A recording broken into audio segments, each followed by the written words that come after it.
Hello student, welcome to FA online classes. Student, today we are going to do chapter number 40, class 5th EVS, and the name of the chapter is When the Earth Shook. Take out and open your EVS book at page number 131. Student, this is your page number 131 and the name of the chapter When the Earth Shook, chapter number 14. अर्थ कहते हैं जमीन, shook means हिलना.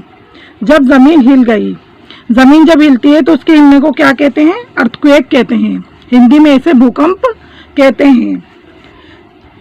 इस chapter में earthquake के बारे में बताया गया है और उसके आफ्टर इफेक्ट कि उसके भूकंप आने के बाद क्या क्या नुकसान होते हैं और उसके नुकसान को हम कैसे मिनिमाइज कर सकते हैं, कम कर सकते हैं और हमें भूकंप आने पर क्या क्या एहतियात बरतनी चाहिए, वही सब इस चैप्टर में बताया गया है जो हम रीड करेंगे. So let's start. A bad dream, एक बुरा सपना. देखिए यहाँ पर एक बच्ची है जिसका नाम जस्मा है और वो अपने सपने के बारे में बता रही है. वो सपना देख रही है तो इसी के बारे में अभी हमें बताएगी. चलिए पढ़ते हैं. देखिए, हेल्प हेल्प सेव मी. सब कहते हैं कि हेल्प हेल्प मदद करो, हमें बचाओ. ओ, सब तरफ जो थी वो चीखने चिल्लाने की आवाज़ें आ रही थी हर जगह, यानी चीख पुकार मची हुई थी हर जगह चारों तरफ. ग्राउंड जो था वो शेक कर रहा था, ज़मीन हिल रही थी और लोग जो थे वो इधर उधर भाग रहे थे. ये कहता है कि तेज़ी से चिल्लाते हुई मैं भी उड़ गई, यानी सपने में इसने जब ये सब चीज़ देखी कि जैसे कि ज़मीन हिल रही है, भूकंप आ रहा है, तो वो तेज़ी के साथ चिल्लाती है और वो उड़ जाती. उसकी आवाज़ को सुनकर उसकी मदर भी उसके साथ उठ जाती हैं और वो दौड़ी हुई उसके पास आती हैं और उसको टाइट करके यानी कस कर उसको पकड़ लेती हैं. ये कहती है कि फिर से वही बुरा सपना, यानी वो फिर से वही बुरा सपना देखती है. कहती हैं कि इस बात को 6 साल से ज़्यादा हो गए हैं जब पहले भूकंप आया था, अर्थक्वेक आया था, लेकिन कहती है कि अभी भी मुझे ऐसा फील होता है नींद में, यानी सोते हुए भी मुझे अभी भी ऐसा फील होता है कि अर्थ जो है वो शेक कर रही है, ट्रेम्बल कर रही है. यानी 6 साल पहले जो भूकंप आया था, इस बच्ची ने देखा था, वो इतना ज़्यादा ख़तरनाक था कि उसका जो इतना असर उस बच्ची के ऊपर पड़ा, यानी वो एक तरीके से इतना डर गई कि नींद में सोते हुए 6 साल बाद भी, यानी अभी भी अगर नींद में सोती है तो उसी अर्थक्वेक के उसको सपने आते हैं. अभी अपने बारे में बता रही है. देखिए, ये कहती है आई एम जस्वा, मेरा नाम जस्मा है और ये कहाँ रहती है? ये बता रही है कि मैं गुजरात के कच्छ एरिया में रहती हूँ. मैं 11 साल की थी जब भूकंप आया था. ये बता रही हैं कि जब वहाँ पर अर्थक्वेक आया था गुजरात में तो ये उस समय कितने साल की थी? 11 ईयर्स ओल्ड, 11 साल की थी. और जब भूकंप आया था गुजरात में तो क्या डेट थी? देखिए क्या दिन था. इट वाज 26 जनवरी 2001. गुजरात में जो भूकंप आया था वो 26 जनवरी 2001 को आया था, यानी 26 जनवरी का दिन था, रिपब्लिक डे का दिन था. हर कोई गांव में, यानी गांव के सभी लोग, कौन कौन, बच्चे बूढ़े, सभी ग्राउंड में इकट्ठा हुए थे स्कूल के, यानी स्कूल के ग्राउंड में थे वो टीवी पर परेड देखने के लिए. देखिए स्टूडेंट, 26 जनवरी को, जैसे कि आप सभी को मालूम है कि 26 जनवरी के दिन जो है रेड फोर्ट से परेड निकलती है, तो गांव वगैरह में जो लोग हैं वो एक साथ इकट्ठा होकर टीवी में वो परेड देखते हैं. तो इसीलिए सभी लोग स्कूल के ग्राउंड में परेड देखने के लिए वहाँ पर इकट्ठा हुए थे. अचानक से ही क्या होता है, वहाँ की जो ज़मीन होती है वो हिलने लगती है और लोग जो है वो काफ़ी डर जाते हैं और इधर उधर दौड़ना शुरू कर देते हैं. कोई भी नहीं जानता था कि क्या हो रहा है और क्या करना है, मतलब अचानक से उनको समझ में नहीं आया कि क्या हो रहा है और उनको क्या करना चाहिए. सब वहाँ पर क्या था, टोटल पैनिक था. सब लोग मतलब घबरा रहे थे और क्या हो रहा था, वहाँ पर भगदड़ सी मच गई थी. देखिए यहाँ पर पिक्चर में भी दिखाया हुआ है, सब लोग आराम से परेड देख रहे थे, लेकिन फिर अचानक से ज़मीन हिलती है तो देखिए क्या हो रहा है पिक्चर में. सब लोग दौड़कर इधर उधर, जानवर वगैरह हैं यहाँ पर और ये सब लेडीज़ हैं, जेंट्स हैं, ये सब इधर उधर भाग रहे हैं. सब चीज़ गड़बड़ हो गई है और इमारतें भी यहाँ पर गिरती हुई दिखाई दे रही हैं.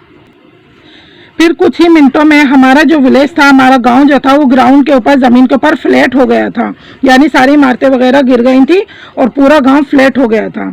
हमारी सभी चीज़ें, कौन कौन सी चीज़ें यहाँ पर बताई गई हैं, जैसे क्लॉथ्स हैं, कपड़े हैं, पॉट्स, बर्तन हैं, ग्रेन्स एंड फूड, अनाज, खाना वगैरह सब कुछ ट्रैप्ड हो गया था अंडर द स्टोन्स, यानी ज़मीन के पत्थर के नीचे। यानी ये सारी चीज़ें फंस गई थी, दब गई थी पत्थरों के नीचे। Mud and wood from the fallen house, और जो घर गिरे थे उनसे मट्टी वगैरह और जो लकड़ी थी घरों में यूज होती है वो सब कुछ गिर गया था।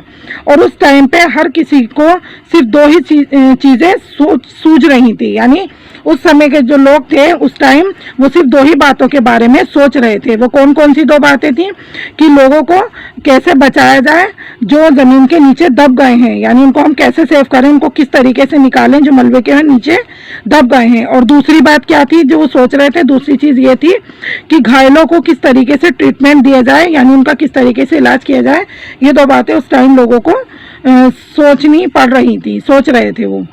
तो देखिए स्टूडेंट्स, जब ऐसे भी कोई नेचुरल डिजास्टर होता है या भूकंप वगैरह आता है तो ऐसे में लोगों को दो ही चीज़ों के बारे में आई थिंक सोचना चाहिए। सबसे पहले यही करना चाहिए कि एक तो लोगों को बचाने के लिए उन्हें कोशिश करनी चाहिए जो ज़मीन के नीचे जैसे दब जाते हैं, फंस जाते हैं, और फिर उनको जो है हॉस्पिटल ले जाना चाहिए इंजर्ड लोगों को, ताकि उनका ट्रीटमेंट स्टार्ट किया जाए।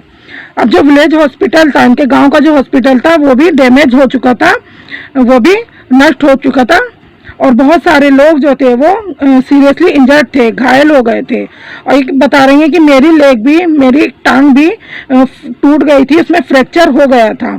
और डॉक्टर जो थे वहाँ के, वो गांव के लोगों की मदद से उनका इलाज कर रहे थे, घायल लोगों का इलाज कर रहे थे डॉक्टर गांव वालों की मदद से।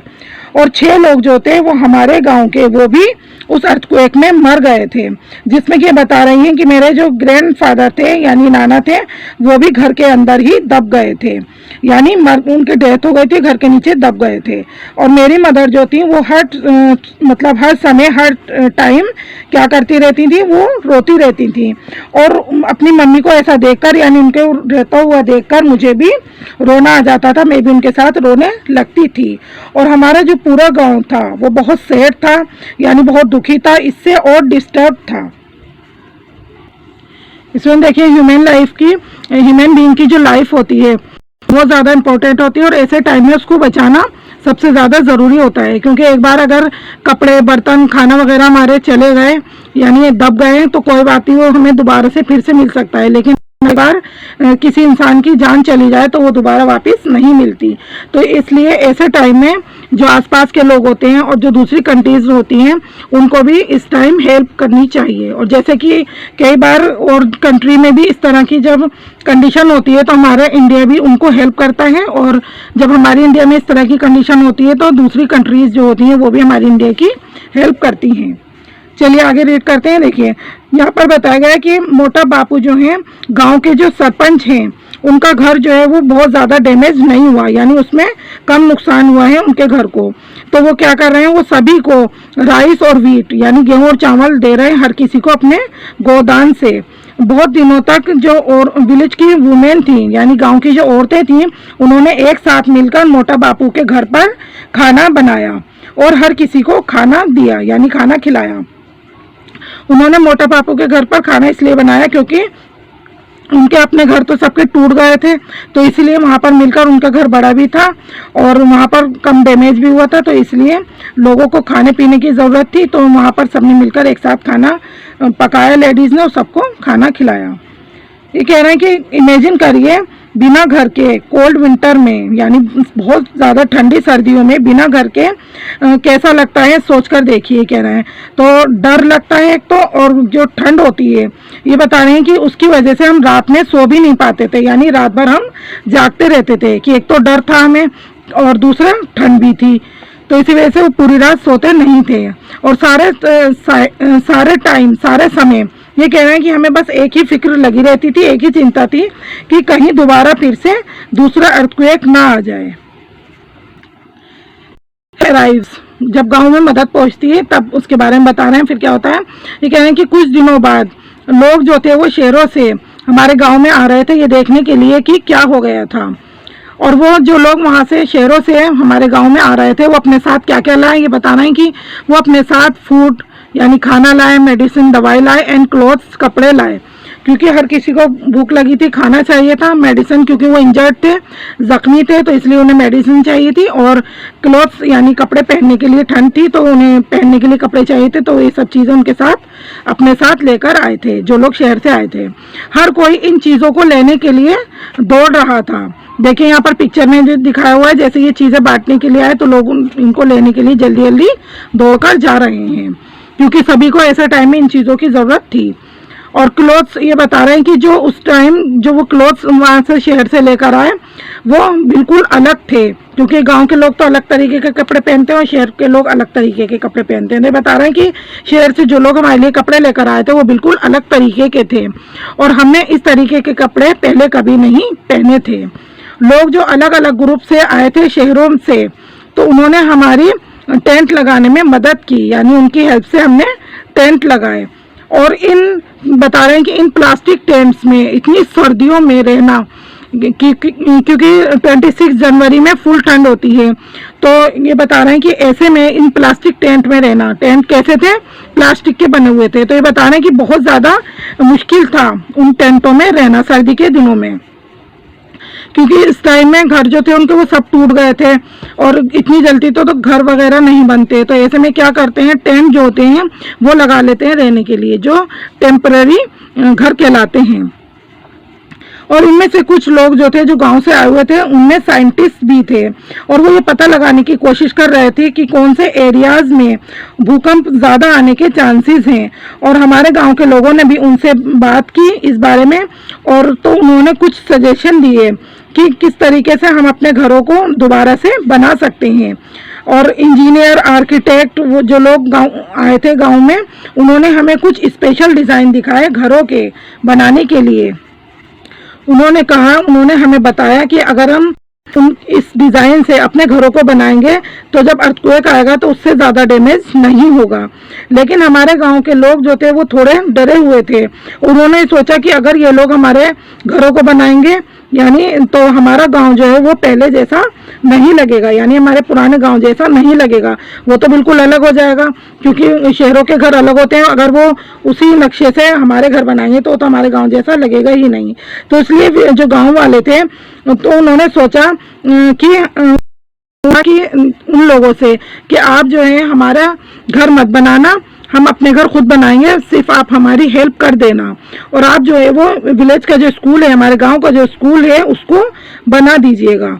हम सभी ने एक साथ मिलकर दोबारा से मतलब इकट्ठा होकर काम करना शुरू किया अपने घर को, गांव को बनाने के लिए। कुछ लोग जो थे वो मिट्टी खोद कर लाए पौंड से, उन्होंने मिट्टी खोदी और लेकर आए पौंड से, और फिर हमने उसमें मिक्स किया किले को किसके साथ, फिर काऊ डंग के साथ, और उससे बड़े बड़े लार्ज केक, बड़े बड़े उपले बनाए, और फिर हमने उनको एक के ऊपर एक रखकर एक साथ उनकी वॉल बनाई, दीवार बनाई। फिर उसके ऊपर हमने वाइट वॉश की यानी सफ़ेदी की दीवारों के ऊपर, और फिर उनको डेकोरेट किया ब्यूटीफुल डिज़ाइन के साथ, और उन पर खूबसूरत सुंदर सुंदर डिज़ाइन बनाए, और छोटे छोटे जो स्मॉल पीसीस थे यानी छोटे छोटे टुकड़े मिरर के भी उसके ऊपर लगाए। हमने उसके ऊपर थेज रूफ रखी। अब हमारा घर जो है ये कह रहे हैं कि शाइन कर रहा है, जगमगा रहा है, चमक रहा है किसकी तरह, डायमंड की तरह रात में, क्योंकि रात में शीशे जो हैं वो उनको डायमंड की तरह चमकते हुए लग रहे हैं। देखिए यहाँ पर पिक्चर में भी दिखा हुआ है कि पहले एक के ऊपर एक यहाँ पर काऊ डंग मिक्स किया इन्होंने क्ले के साथ, फिर उससे बड़े बड़े लार्ज केक बनाए, और फिर एक के साथ एक रख के ये दीवार पे मट्टी लगा रहे हैं, फिर दीवारें बनाई, और यहाँ पर मिरर से इन्होंने सुंदर सुंदर उसके ऊपर डिज़ाइन बनाए हैं। अब कुछ क्वेश्चन है आपके लिए, चलिए वो देखते हैं। Right, compare your house with that of Jasma. Jasma share करना है, लिस्ट इन योर नोटबुक, और अपनी नोटबुक में लिस्ट करना है what material were use in making both the houses, कि दोनों घरों को बनाने में कौन से मटेरियल का यूज किया गया है, यानी किस किस चीज़ों का यूज करके इन घरों को बनाया गया है। देखिए एक साइड में यहाँ पर जस्मास हाउस है, जस्मा का घर किन किन चीज़ों से बना है वो यहाँ पर लिखना है। यहाँ पर दूसरी साइड योर हाउस, आपका घर, फिर आपके घर के बारे में बताना है कि आपका घर किन किन चीज़ों से मिलकर बना है। पहले जस्मा का घर देखते हैं, वो किस किस किस चीज़ों से बना था, चैप्टर में हमने पढ़ा था मिरर्स से, क्ले, पाउडर। और आपका घर जो है वो किस किस से बना है, ब्रिक, ईंटों से, सीमेंट, आयरन, लोहे वगैरह से, वुड, लकड़ी एंड ग्लास। तो ये वाली टेबल भी आपको इसके अंदर ही, बुक के अंदर ही फिल करनी है। व्हाट विल यू डू, आप क्या करेंगे जब भूकंप आएगा, तो आपको क्या करना चाहिए, आप क्या करेंगे, इस बारे में पढ़ेंगे। जो लोग, कुछ ग्रुप के लोग जो शहरों से आए थे, उन्होंने जसमा के स्कूल में बच्चों को कुछ प्रैक्टिस करवाई कि उन्हें क्या करना चाहिए अगर भूकंप आ जाए तो देखिए यहाँ पर उन्होंने कुछ बातें बताई हैं, वो कौन कौन सी, चलिए उनको रीड करते हैं। और ये बातें बहुत इंपॉर्टेंट है, आपके लिए भी जानना ज़रूरी है। फर्स्ट बताइए यहाँ पर, अगर पॉसिबल हो तो घरों को छोड़ दो, यानी घरों से बाहर आ जाओ जब भूकंप आए, और एक ओपन ग्राउंड यानी खुला मैदान होता है उसमें चले जाइए। अगर आप घर से बाहर नहीं जा सकते तो वहीं पर कह रहे हैं कि एक कोई मजबूत सी चीज़ जैसे कि टेबल वगैरह है, उसको टाइटली पकड़ लीजिए, कस के मजबूती से पकड़ लीजिए और उसके नीचे बैठ जाइए ताकि वो स्लिप ना हो। यानी जब ऊपर से कोई सामान वगैरह गिरे, छत गिरे या कुछ और सामान गिरे, तो वो आपके हाथों से फिसले नहीं, स्लिप ना हो, उसको कसकर पकड़ लीजिए और तब तक वेट करिए, इस बात का इंतज़ार कीजिए कि जो है शेकिंग जो है यानी ज़मीन का हिलना बंद नहीं हो जाता, तब तक आपको इंतज़ार करना है, वहीं पर बैठकर आपको इंतज़ार करना है। देखिए यहाँ पर पिक्चर में भी दिखाया हुआ है, बच्चा है, ये टेबल के नीचे बैठा हुआ है, इसने कस के उसको पकड़ रखा है। और अगर आप स्कूल में हैं तो डेस्क वगैरह के नीचे भी आप बैठ सकते हैं। स्टूडेंट्स, अब आपका चैप्टर कंप्लीट हो गया है। आई होप आपको चैप्टर अच्छे से समझ में आ गया होगा। स्टूडेंट्स, ये आपके चैप्टर नंबर 14 के क्वेश्चन आंसर हैं, चलिए देखते हैं। Let's see question number 1, when people have lost their homes and all their belongings, what kind of help would they need. ये कह रहे हैं कि जब लोग जो हैं वो अपने होम्स, घरों को और अपनी जो उनकी जो चीज़ें हैं उनको खो देते हैं, तो किस तरीके की उनको मदद की ज़रूरत होती है, यानी उस टाइम पर उन्हें किस मदद की ज़रूरत होगी। आंसर है, when people have lost their Holmes and all their belongings, they would need clothes, food, shelter and medicines. Question number 2 है, why do people live together in a neighborhood? लोग एक साथ मिलजुल कर इकट्ठा आस पड़ोस में क्यों रहते हैं। इसका आंसर है, people live in a neighborhood so that they can happily celebrate all the occasion together and also help each other in any situation. Number 3 है, a lot of people from other places came to Jasma's village. Who were these people? ये कह रहे हैं कि बहुत सारे लोग दूसरी जगहों से जसमा के गांव में आए थे। अब पूछ रहे हैं कि ये लोग कौन थे, कौन कौन से लोग उसके गांव में आए थे जब भूकंप आया था देखने के लिए। A lot of people, इसका आंसर है, from other places came to Jasma's village. These people were scientists, doctors, architects and engineers. Question number 4 है, what precaution should be taken in case of an earthquake, कि जब earthquake आता है तो कौन कौन सी एहतियात हमें बरतनी चाहिए, कौन कौन सी सावधानियां लेनी चाहिए। इसका आंसर है, in case of an earthquake we should take following precautions, कि जब अर्थक्वेक आए तो हमें जो नीचे लिखी हुई प्रिकॉशंस हैं उनको यूज़ करना चाहिए, बरतना चाहिए। फर्स्ट है, if possible leave the house and go to an open ground. ये सब वही है जो चैप्टर में हमने रीड करा था कि अगर पॉसिबल हो तो घर से बाहर आ जाइए, घर को छोड़ दीजिए और खाली जो ग्राउंड है, ओपन ग्राउंड, उसमें आ जाइए, चले जाइए किसी खुली जगह पर। सेकेंड है, lie down under table, desk और चेयर, किसी भी टेबल के नीचे, डेस्क के नीचे या चेयर के नीचे बैठ जाइए और उसे कस के मजबूती से पकड़ लीजिए। थर्ड है, stand against the walls and stay away from glass Windows, कि दीवारों से दूर हटकर खड़े होइए, भारी सामान से, दीवारों से, और जो ग्लास विंडो हैं यानी शीशे की खिड़कियां वगैरह हैं उनसे भी दूर खड़े हो जाइए। ये सारी प्रिकॉशंस हैं जो जब अर्थक्वेक आए तो हमें इनका बरतना चाहिए, यानी ये सारी एहतियात बरतनी चाहिए। स्टूडेंट्स, ये सारे क्वेश्चन आंसर आपको अपनी नोटबुक में नोट करने हैं और लर्न भी करने हैं। अर्थक्वेक को जब मेज़र करते हैं वो एक स्केल होता है जिससे उसको मेज़र करते हैं, यानी उसकी जो भूकंप की जो तीव्रता होती है उसको एक स्केल से मापते हैं, उस स्केल को रिक्टर स्केल कहते हैं। That's all for today, and now chapter number 14 is over. Thank you so much for watching.